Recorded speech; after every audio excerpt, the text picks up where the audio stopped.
ఒక సంఘంలో ఉండే సంఘ పెద్దల యొక్క పని ఏంటి? సంఘ పెద్ద ఒక పని అంటే ఏం లేదు, చాలా పనులు సంఘ పెద్దలకి.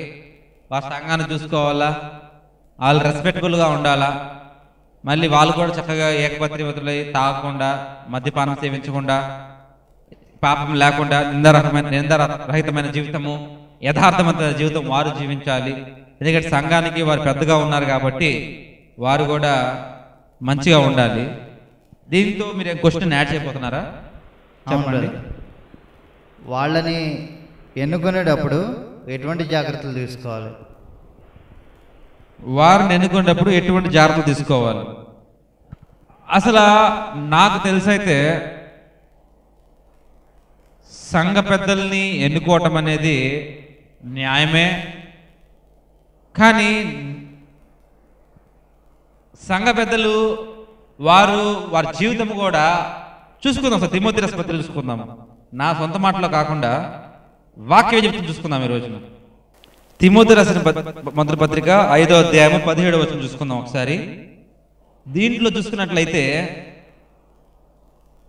the elders who direct the affairs of the church well are worthy of double honor, especially those who work is preaching and teaching.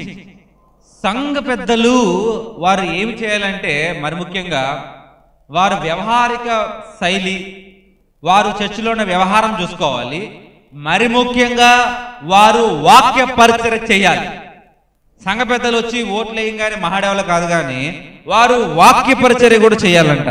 అంతేగాని వాక్యాన్ని బోధించాలి, పరిచయం చేయాలి, బయటికి వెళ్ళి వాక్యాన్ని టీచింగ్ కూడా చేయాలి, బోధించాలి. తర్వాత ఎవరైనా సరే ఆ సంఘ పెద్ద మీద ఒక ఆరోపణ చేసినట్లయితే, ఎవరైనా సాక్ష్యం తీసుకొస్తేనే వారి మీద ఆ సాక్ష్యాన్ని అంగీకరించండి, లేక చేయొద్దు.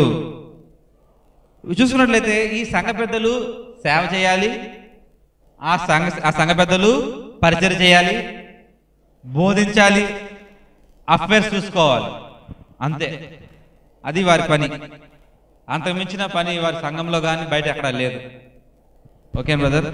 Thank you brother. Thank you.